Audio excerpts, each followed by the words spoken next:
روی این ویدیو کلیک کردیم معلومه که عاشق دنیای ترس و وحشتی.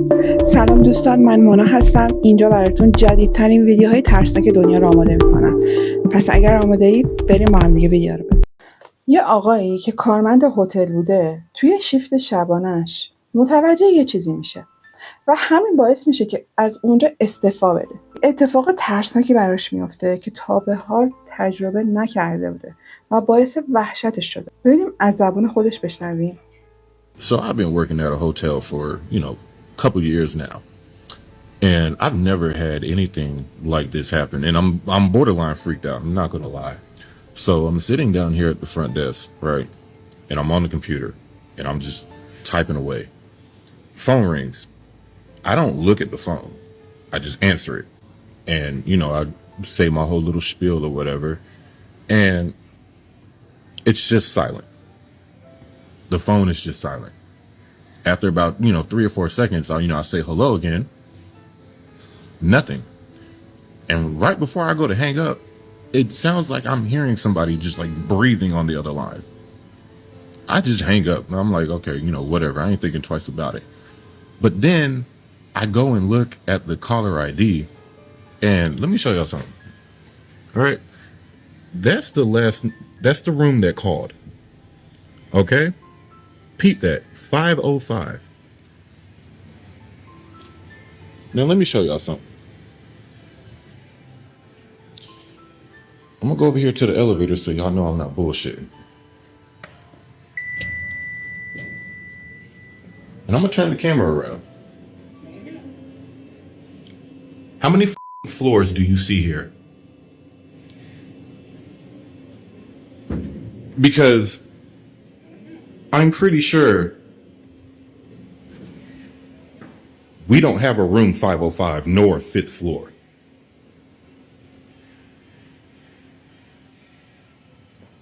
This would be the night I quit. I don't do that shit. I don't do that shit.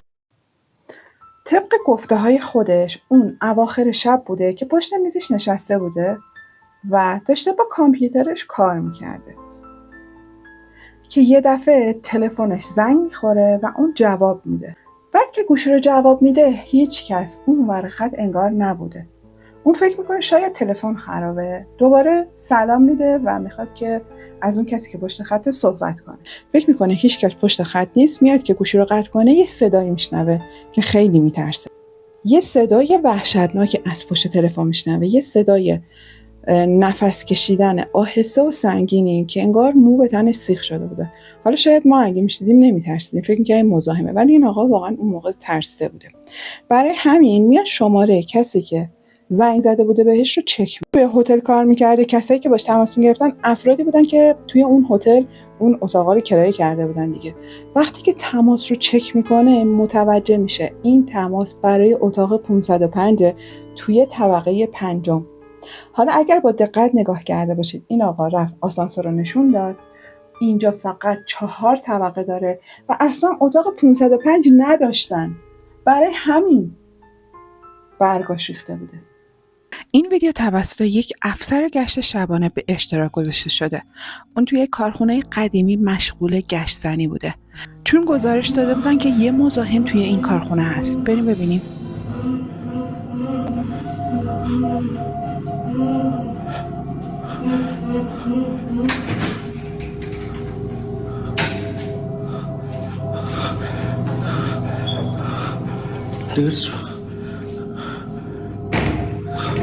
Dengar dia nangis anjing.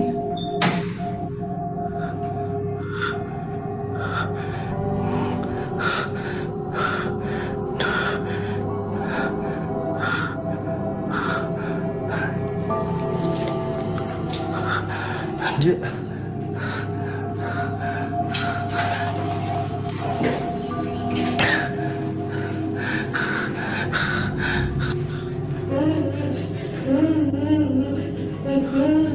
dengar gak guys?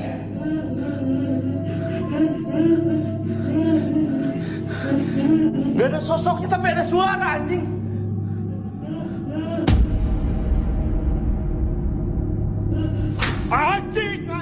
To this بچه‌ها صداشو شنیدین؟ تا به امروز هنوز نمیدونن که این شکل سایه مانند چی بوده. ولی هرچی بود صدا هم برای همین بود. این ویدیو توسط یک دوربین مداربسته ثبت شده و یه نگهبان توی فیلیپین که از یک خونه قدیمی متروکه محافظت می‌کرده اون رو به اشتراک گذاشته. نگهبان اونجا که در حال نظارت بر روی مانیتورا بوده متوجه یه چیز ترسناکی میشه.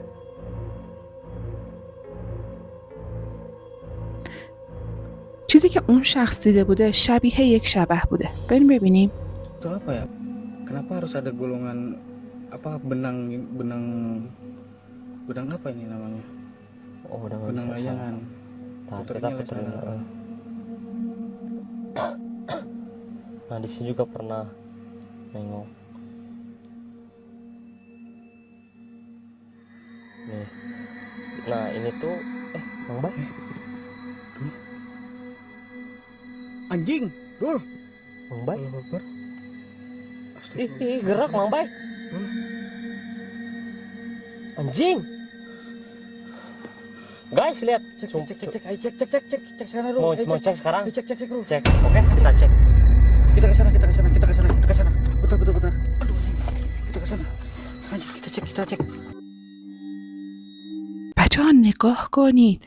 درست شبیه یک کودکه ولی رنگ پریده هستش و از گوشه در داره نگاه میکنه. شاید اینجا فکر کنی که این واقعا یه بچه باشه که آوردنش اینجا برای اینکه یه ویدیوی ترسناک درست کنن، اما اگر به حالت صورتش نگاه کنید خیلی غیر عادیه. چشمای بزرگ بیرون زده ای داره و مردمک چشماش خیلی ریزه. اصلا شبیه چشمه یه انسان نیست. حتی گفته شده که چشمای خیلی نورانی داشته. حالا به نظر شما این میتونه یه موجود ماورایی باشه؟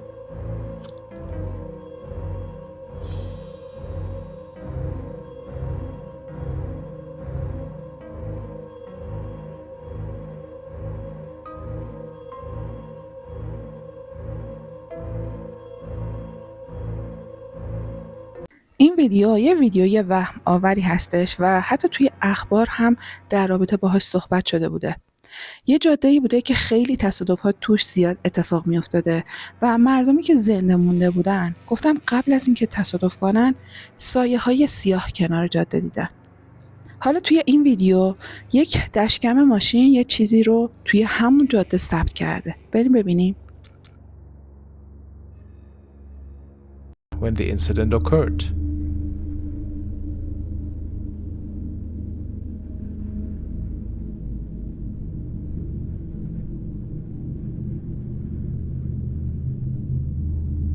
بر اساس گزارش‌هایی که دادن گفتن راننده قبل از اینکه بخواد بپیچه یه چیزی رو توی جاده دیده و کنترلش رو از دست داده. حالا نگاه کنید. این شخصی که این ویدیو رو به اشتراک گذاشته اسمش مرلی بوده. اون آسیب جدی نمیبینه اما قشنگ از جاده منحرف میشه و چپ میکنه. و دقیقاً همچین موجودی ثبت دشکم ماشینش شده. حالا به نظر شما این شخص کیه؟ میتونه یک روح شیطانی باشه یا یک موجود ماورایی؟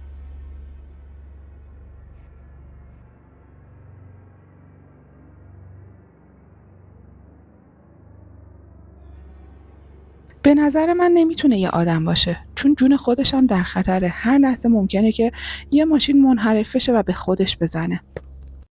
این ویدیو هم خیلی عجیبه. یه مردی توی فیسبوک به نام جری میکل یک ویدیو آپلود میکنه و داره در رابطه با دینشون صحبت میکنه و این ویدیو یه ویدیوی لایو بوده. حالا کسایی که داشتن ویدیوشو میدیدن متوجه یه چیزی شدن. حتی خودش هم فکر کنم متوجه شد. نگاه کنید. درست پشت سرش یه چیزی شبیه شبح یا حتی میتونیم بگیم یک پرتوی از نور یا یک مه حرکت میکنه. ببین خودش انگار اینجا متوجه میشه، دوربین رو میچرخونه. بچه این دود سیگار نیست، انگار هدفمند حرکت میکنه. بعضیا میگن چون این داشته تبلیغ دینشو میکرده چیزی که پشت سرش دیده شده یک فرشته بوده و یک پیامی رو میخواسته برسونه و میگن این یکی از ویدیوهای مذهبی نادره که گرفته شده. نظر شما چیه؟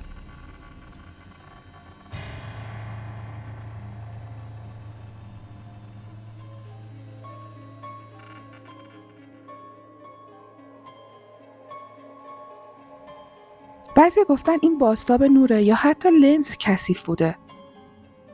اما مثل یه راز باقی مونده که دقیقاً چی پشت سر این آقا تشکیل شد. این ویدیو فقط یه عکسه، اما یه عکس معمولی نیست. کسی که این ویدیو رو آپلود کرده میگه ما این خونه قدیمی که در اوایل دهه 1900 بوده خریده بودیم و شب هالووین بوده. چند تا کدو برداشتیم گذاشتیم اونجایی که دارید توی عکس میبینید، چون اونجا هواش خوب بوده و کدوها له نمیشدن.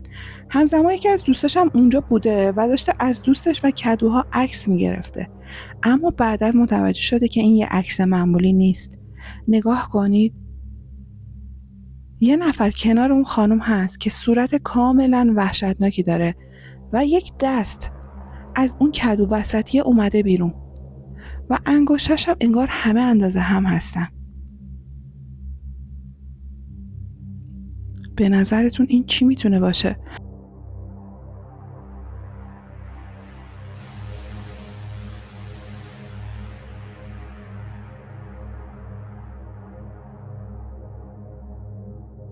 شخصی به نام پاتریک این ویدیو رو آپلود کرده. این ویدیو توسط یک بازپرس که در یک مجتمع آپارتمانی توی شب داشته نگهبانی میداده ثبت شده.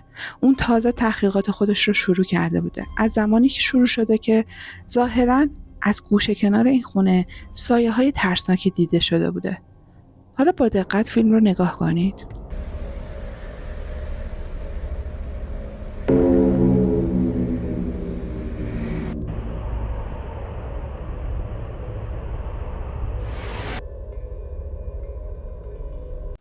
بچه‌ها علاوه بر اون گوهایی که توی تصویر دیدید، منظورم همون اورپاست، یه موجودی که صورت کاملا ترسناک و تیره‌ای داره دیده میشه. به نظر شما این چی بود؟ این ویدیو توسط یک زن جوان که در حال مستندسازی روند بازسازی خونه‌شون بوده گرفته شده. اینجا خونه پدریش بوده و داشته از خونه فیلم میگرفته و بعدش قرار بوده که اینجا رو بازسازی کنن. بعدن که این فیلم رو نگاه میکنه میبینه توی راپله ها چیزی هستش که نباید باشه. اون که اتفاقات عجیبی برای من و مادرم توی این خونه افتاده. من فقط داشتم توی خونه قدم میزدم و وقتی برگشتم تا ویدیو رو ببینم انگار یه چیزی روی پله ها ایستاده بود.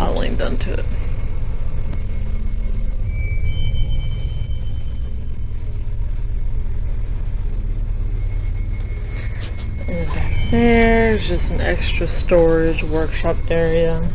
Our dog is back there right now because he's a little sick. Gotta take him to the vet.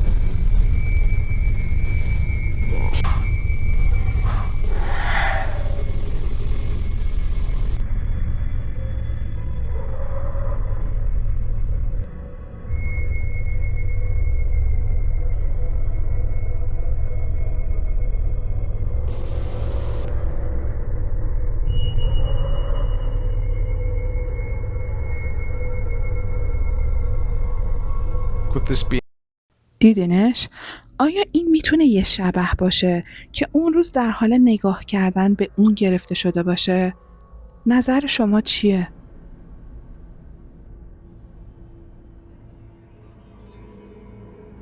زنی به نام ساوانا میگه که به شدت به دنبال کمکه، زیرا اون یه چیزی رو تجربه کرده که اصلا قابل توضیح نیست.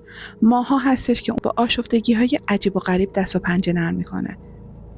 از جمله صدای قدم‌هایی که آخر شب توی اتاقش شنیده میشه و سایه‌هایی که توی جاهای مختلف خونش ظاهر میشه. در کمداش به آرومی و خود به خود باز میشن و تقریبا هر شب اون احساس طاقت فرسایی رو توصیف میکنه که انگار کسی درست کنارش ایستاده. و بعضی وقتا فکر میکنه کسی کنارش میخواد بخوابه. یه شب که اوضاع خیلی بد میشه، اون از خواب بیدار میشه و نمیتونه تکون بخوره چون مطمئن بوده یه چیزی روی سینه‌اش نشسته و انگار یه چیزی اونو به لبه یه تخت هل میده و حتی توی تاریکی صدای خودش رو میشنوه که داره گربه‌شو صدا میزنه در صورتی که خودش نبوده.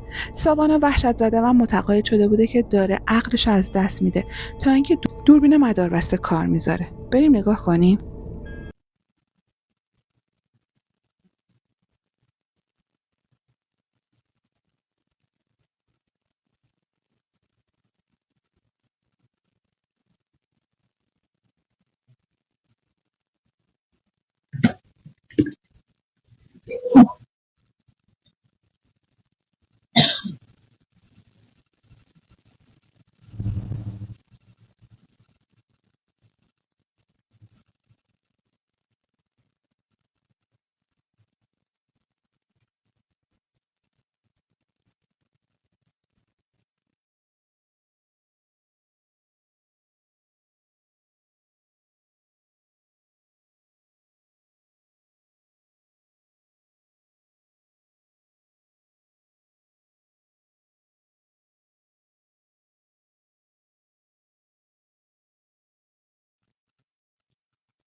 بعضی شبا دستهای نامرئی اونو هل میدن، اشیا تکون میخورن و انگار یه چیزی زیر پتوش داره میخزه و پاهاش رو فشار میدن. بچه اینجا رو نگاه کنید، گربهش خشکش میزنه، به یک گوشه خیره میشه و از ترس به عقب میپره. توی بدترین شبا ساوانا با احساس فشار شدیدی دور پاش از خواب بیدار میشه. انگار یه چیزی آروم آروم سعی داره که اونو لمس کنه و اون رو از تخت پایین بکشه.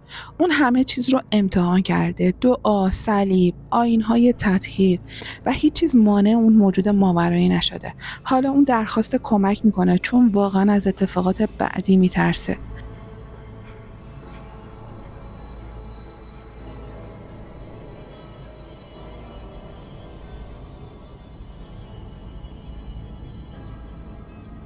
یه خانومی که دنسره و توی تیک تاک ویدیو آپلود میکنه یه شب در حال تمرین رقص بوده و شروع میکنه به رقصیدن، اما اون نمیدونسته که قراره چی ثبت دوربینش بشه. بریم نگاه کنیم.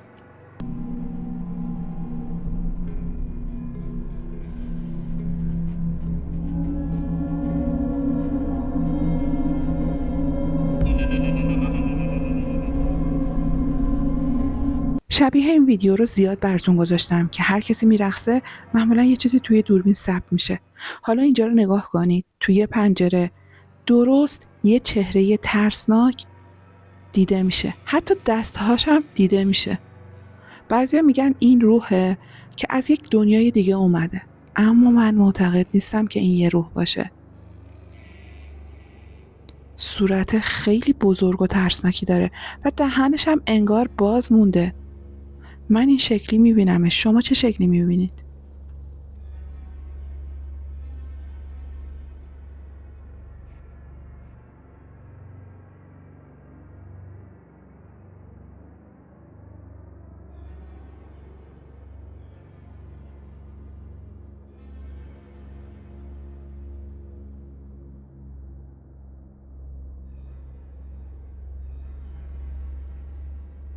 این کلیپ توسط شخصی به نام جیموراس به اشتراک گذاشته شده. اون یه پسر 10 ساله داره که داشته برای تیک تاک یه ویدیو ضبط می‌کرده و در پایان ویدیو خواهر کوچیکش رو بغل میکنه. در تمام طول ویدیو خواهر کوچیکش کنارش بوده. وقتی که این ویدیو رو نگاه میکنه این بچه واقعا وحشت میکنه. نگاه کنید، توی اتاق نشسته و داره فیلم میگیره که یهو یه چیزی میاد از جلوی چشماش رد میشه. اونا تازه 2 ماه به این خونه آمدن و صاحب قبلی فوت کرده بوده توی این خونه.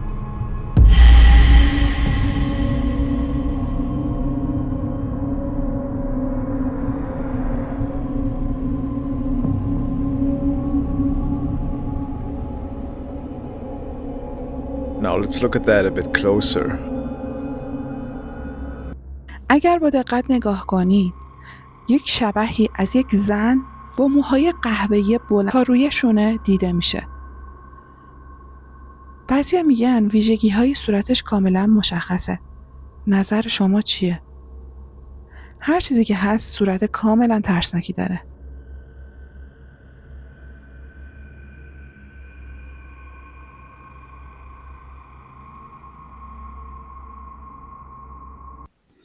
این ویدیو از شخصی به نام هربکس هیله. اون یک جستجوگره و توی کانالش ویدیوهای جستجو از خونه‌های متروکه و جاهای متروکه میذاره. توی این ویدیو اوربکس رفته توی یک دبیرستان متروکه. اون به ما میگه که اون روز هنگام گشت و گذار توی منطقه حضور یک موجود واقعا عجیب رو احساس کرده و حتی این حس رو داشته که یه چیزی داره تماشاش میکنه. اون بعد از شروع کاوش‌هاش یه چیز واقعا ترسناک رو ثبت میکنه. اون توی اون زمان متوجه نمیشه، اما وقتی داشته از سالن ورزشی قدیمی و فرسوده میگذشته یه شیء سیاه از راهرو میاد رد میشه. ببینیم.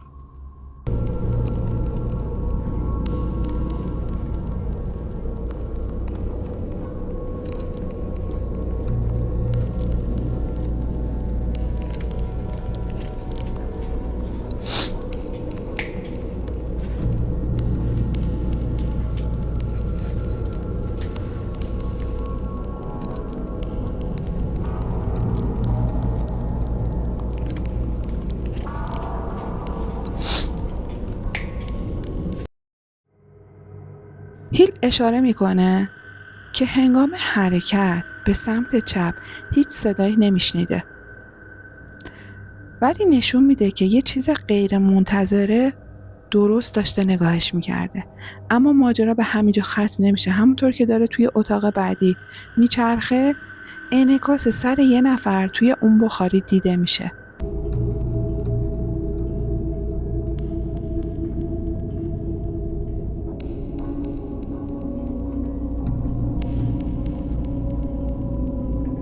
Can you see it? دیدینش؟ یکم باید با دقت نگاه کنید.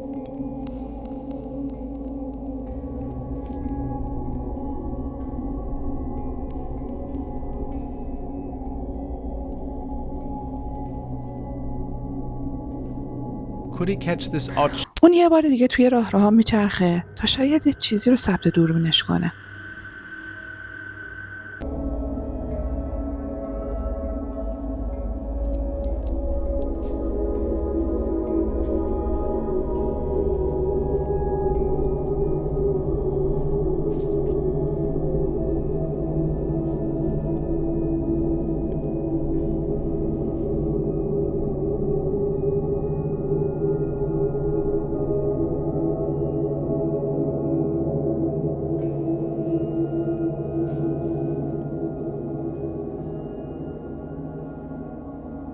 once again?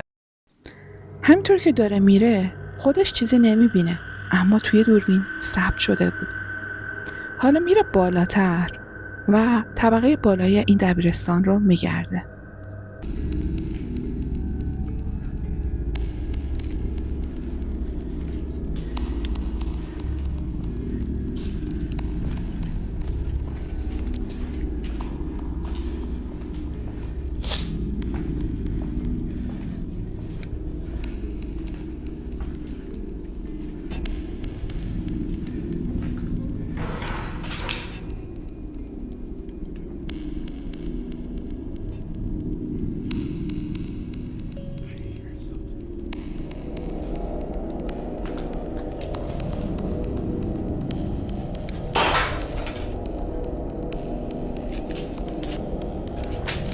Something seemed to throw an object at به نظر میرسه یه شعیر رو سمت اون پرتاب میکنه.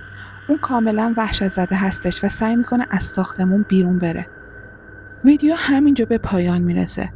اگر ویدیوی جدیدی بذاره حتما براتون میذارم. جستجوگر دیگه به نام لوئیس توی یک بیمارستان نظامی متروکه توی آلمان میره جستجو. بیمارستان‌های نظامی متروکه زیادی توی آلمان وجود دارن. به محض اینکه لوی وارد یکی از این مکان‌ها میشه، خیلی طول نمیکشه که یه شکل واقعا جالبی رو در انتهای این راه رو ثبت میکنه. in the back of this hallway.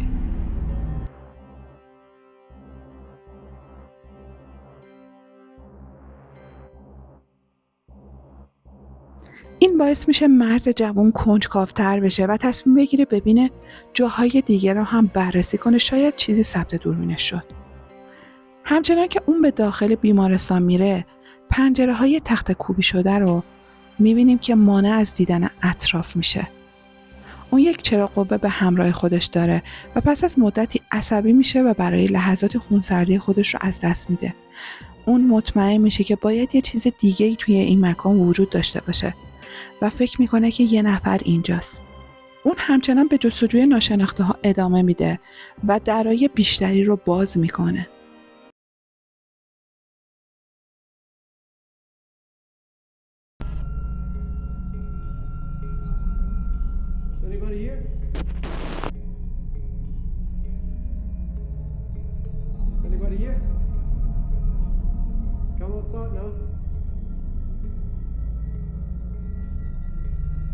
The next room اتاق بعدی که واردش میشه ظاهرا یک آشپزخونه قدیمی و درب و داغونه. اینجاست که اون متوجه یه صدای ناشناخته میشه و بعد اینجاست که یک در دیگر رو کشف میکنه و فکر میکنه صداها ممکنه از اینجا سرچشمه گرفته باشن.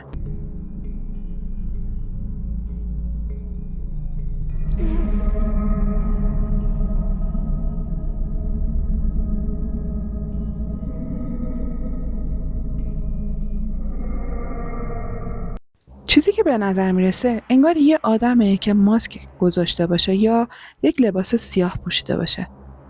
اینجوری به نظر میرسه، درسته؟ اگر ما بخوایم بگیم که این یه شخصه، اون چیزی که توی راه رو دیدیم که یک حالت شبح مانندی داشت ولی قد بلندی داشت دیده میشه، اون چی؟ اون رو نمیتونیم نادیده بگیریم، ولی قضاوت این ویدیو رو به عهده شما میذارم. این ویدیو توسط یک دوربین مداربسته داخل یک مغازه در اواخر شب ضبط شده. در ابتدا این فیلم کاملا عادی به نظر میرسه و فروشگاه خلوته، ولی هیچ چیزی سر جای خودش نیست. بریم نگاه کنیم.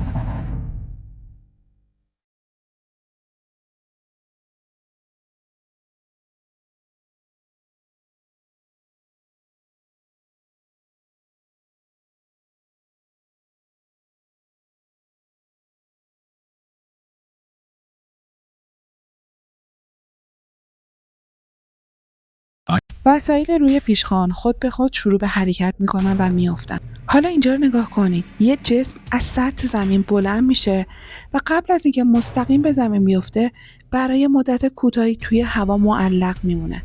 خیلی‌ها که این ویدیو رو دیدن خشکشون زده بوده. بعضیا میگن شاید این ارتعاشات یا حتی یک زلزله کوچیک باشه، اما زلزله اجسام رو به سمت بالا نمیبره و اونا رو اونجا نگه نمیداره. اون شب اون مغازه واقعا تسخیر شده بود. این نظر منه. نظر شما چیه؟